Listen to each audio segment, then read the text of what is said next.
Until last week they were political enemies. Now there is a sudden, if tenuous, truce between President Dilma Rousseff and a man who is more often her nemesis, the Speaker of the lower house of Congress. Both are fighting for their political lives. Rousseff faces the prospect of impeachment proceedings while Eduardo Cunha is battling calls for his ouster because of corruption charges and the discovery of multimillion-dollar offshore bank accounts. But one way for each to hold on, at least for now, involves what one Rousseff aide calls a pact of non-aggression. The aide, like two other administration officials who confirmed the truce, spoke on condition of anonymity because they are not authorized to discuss it publicly. The government will not accuse or do anything against Cunha, one of them said. As word of an agreement began to circulate this week, it prompted disbelief even among the political class in Brasilia, the capital. Some within Cunha's PMDB party, which is notorious for aggressive power-grabbing tactics and backroom deals, doubt its longevity. It's doomed to fail, Lucio Vieira Lima, a PMDB congressman from the state of Bahia. If they have to attack each other tomorrow, they will. The truce is built around the fact that Cunha, as Speaker, is the only official constitutionally authorized to start impeachment proceedings against Rousseff, who a federal audit court has said used accounting tricks to cover 2014 budget gaps. Rousseff, meanwhile, has the power to keep legislators of her ruling Workers' Party from supporting ethics committee hearings in Congress, the only quick way to remove Cunha. Those who defend the truce say a deal was struck to end political gridlock and enable a focus on more serious business, namely ending a recession in Latin America's biggest economy. It will improve the political environment so the government can get things done, said Leonardo Piccioni, the PMDB's leader in the lower house.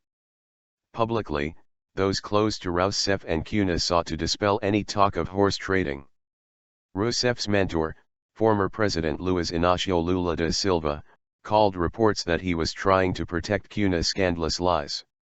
Lula has been present in Brasilia in recent days helping Rousseff navigate the crisis. Still, people familiar with talks between the two camps say that Jacques Wagner, Rousseff's chief of staff and a Lula confidant, met twice with Cunha in the past week. How long the truce holds depends on others, particularly federal prosecutors investigating Cunha on charges that he received a $5 million bribe in a corruption scandal at state-owned oil firm Petróleo Brasileiro S.A., or Petrobras.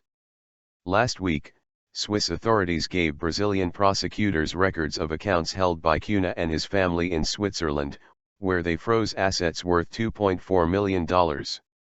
At a congressional hearing last year, Cunha denied having foreign bank accounts. Proof that he lied would pressure the lower house's ethics committee to oust him. With support from the ruling party, that would be a far quicker path toward his political downfall than a trial in the Supreme Court, the only forum where he can be tried because of immunity rules in Brazil's constitution. If the truce holds, though, the committee would fall short of votes, even as allegations against him pile up.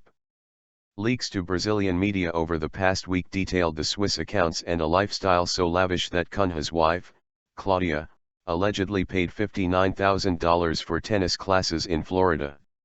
Neither Cunha nor his family has commented. With pressure mounting, Cunha as recently as Monday appeared ready to start impeachment proceedings. Instead, he has reversed course and held off, even as the increasingly frustrated opposition to Rousseff mounts further attacks. On Friday, opposition lawmakers filed a new impeachment petition, alleging that the doctoring of government accounts has continued into 2015. Rousseff has steadfastly denied she broke any laws.